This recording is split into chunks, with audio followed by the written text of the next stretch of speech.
জয় কৃষ্ণগুৰু জয় কৃষ্ণগুৰু জয় কৃষ্ণ জয় কৃষ্ণগুৰু প্ৰভুৰ কৃপাত মই মৃত্যুৰ পৰা বাচিছোঁ প্ৰভুৱে এটা ফুল দিছিল সেই ফুলটো হস্পিটেলত মনে মনে ৰসখিনি মোৰ উঠত লাগে দিয়াৰ পিছত মই মাত দিছোঁ আৰু ডক্টৰে কৈছে আপোনাৰ মৃত্যু হৈছে মই আৰু জয় কৃষ্ণগুৰু বুলি কোৱাৰ লগে লগে কৈছে আপোনাক জয় কৃষ্ণগুৰু বাচাইছে জয় কৃষ্ণগুৰু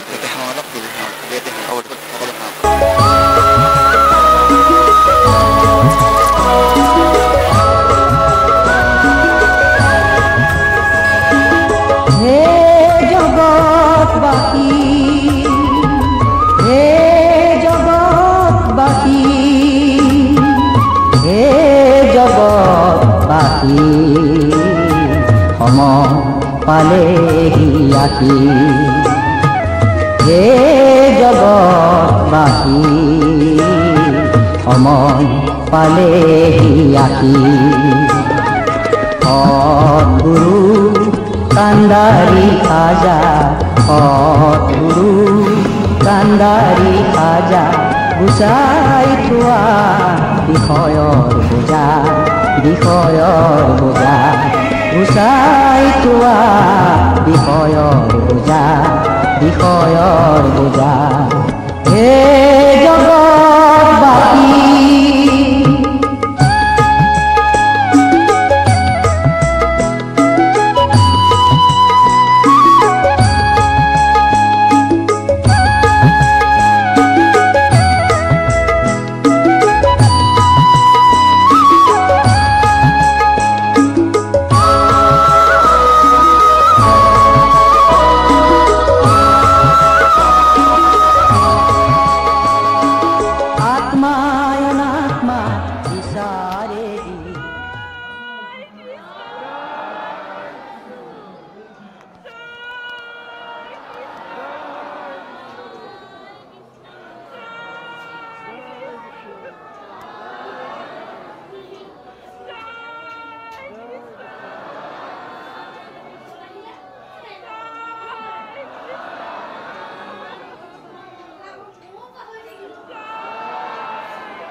প্ৰভু তোমাৰ চৰণত আহিছোঁ আমি প্ৰভু তোমাৰ চৰণত আহিছোঁ আমি তোমাৰে সন্তান আমি কৰিছোঁ মিনতি তোমাৰ চৰণতে আজি জ্বলালোঁ চাকি দয়াৰে সাগৰ তুমি দিয়া সঁহাৰি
কৃষ্ণগুৰু প্ৰভু তেওঁ সঁচাকৈ প্ৰভু তেওঁ সঁচাকৈ ঈশ্বৰ কাৰণ কেনেকুৱা এজন মানুহে এনেকুৱা এটা বিশেষ জেগাত থাকি যিখন এখন গাঁও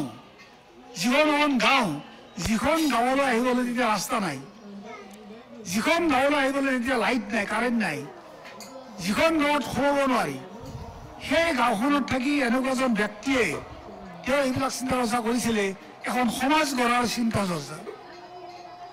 তেতিয়াই তেওঁ চিন্তা কৰিছিল যে স্কুল লাগে, ভাবিব নোৱাৰি, তেতিয়াই তেওঁ স্কুল আৰম্ভ কৰিছে। তেতিয়াই তেওঁ লাহে লাহে চেষ্টা কৰিলে আমাক বিদ্যালয় লাগে, আমাক অসমীয়া বিদ্যালয়, ইংৰাজী বিদ্যালয় লাগে। 1992 চনত ইংৰাজী স্কুল, 1992 চনত ইংৰাজী স্কুল, কথাটো বিশ্বাসে নহয়। বিশ্ববিদ্যালয় আমাৰ মহাবিদ্যালয় সকলোতে আধ্যাত্মিক দিশৰ সংযোজন আছে, সেইকাৰণে এখন অনন্য ধৰণৰ শিক্ষানুষ্ঠান, অনন্য ধৰণৰ শিক্ষা পৰিষদ, কৃষ্ণগুৰু শিক্ষা পৰিষদ, অনন্য ধৰণৰ শিক্ষা পৰিষদ। কাৰণ ভাৰতবৰ্ষৰ ক'তো নাই য'ত শিক্ষাৰ লগত আধ্যাত্মিক দিশৰ সংযোজন কৰা হৈছে, য'ত ভাল কথা জনাৰ কাৰণে শিক্ষাৰ লগত সংযোজন কৰা হৈছে। গতিকে এইখনে এখন প্ৰথম অনুষ্ঠান য'ত আধ্যাত্মিক দিশৰ সংযোজন কৰা হৈছে। যেতিয়া বিশ্ববিদ্যালয়ত যোগদান কৰিলোঁ তেতিয়া মানুহে ভাবে যে কৃষ্ণগুৰু আধ্যাত্মিক বিশ্ববিদ্যালয় এইখনত কেনেকুৱা শিক্ষা, মানুহে ভাবে যে ইয়াত অকল আধ্যাত্মিক, ইয়াত বেলেগ একো নাই। মই বাৰে বাৰে বুজাই ক'ব লগা হয় যে এইখন ডিব্ৰুগড় বিশ্ববিদ্যালয়, এইখন গুৱাহাটী বিশ্ববিদ্যালয় একেই, এইখন তেজপুৰ বিশ্ববিদ্যালয়, সকলোৰ সৈতে একেই। মাত্ৰ আমি অনন্য এটা ক্ষেত্ৰত যে আমাৰ ইয়াত আধ্যাত্মিক দিশৰ সংযোজন হৈছে।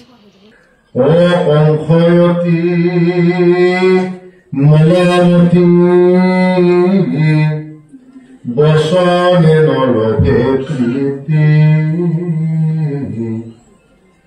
অস্বাভিমান কদাপি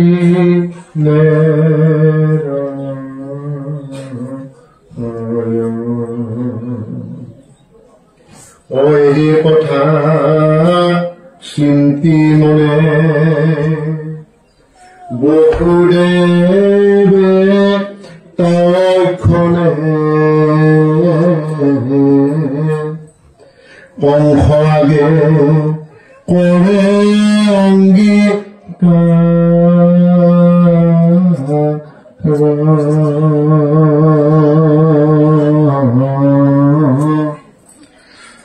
দৈৱ ক্ষীৰ গৰ্ভজাত এটি এটি ভূমিষ্ঠতে তজু আগে দিব বাৰে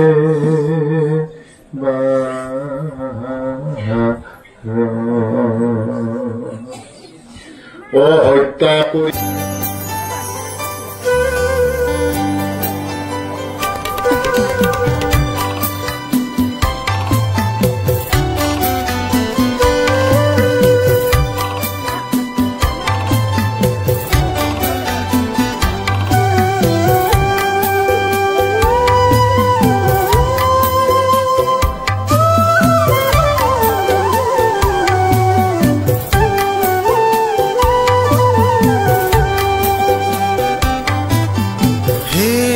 কৃষ্ণ গুৰু হে প্ৰভু জনাও তোমাক প্ৰণাম। হে কৃষ্ণ গুৰু হে প্ৰভু জনাও তোমাক প্ৰণাম।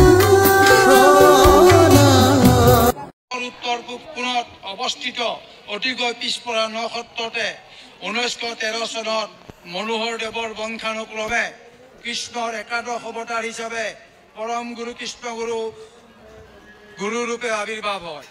ধৰ্মৰ গ্লানিয়ে জগতৰ জীৱসকলক তাকিত কৰা, তাৰ পৰা মুক্ত পাবলৈ আঁতলৈ সকলোৱে নিৰাকাৰ পৰম ব্ৰহ্মক আহ্বান কৰে। আহ্বান কৰা মৰ্মে পূৰ্ণ অৱতাৰী গুৰু তথা নিৰাকাৰ পৰম ব্ৰহ্ম নিজে সাকাৰ ৰূপ লৈ নক্ষত্ৰত আৱিৰ্ভাৱ হয়। ধৰ্ম সংস্থাপনৰ অৰ্থে জগতত ম্লেচ্ছবোৰৰ কবলৰ পৰা সন্ত সাধুসকলক ৰক্ষা পাবলৈ তেৰাই মনুষ্য ৰূপে আৱিৰ্ভাৱ হৈ জগতত শান্তিৰ বাতাবৰণ সৃষ্টি কৰিলে।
গুৰু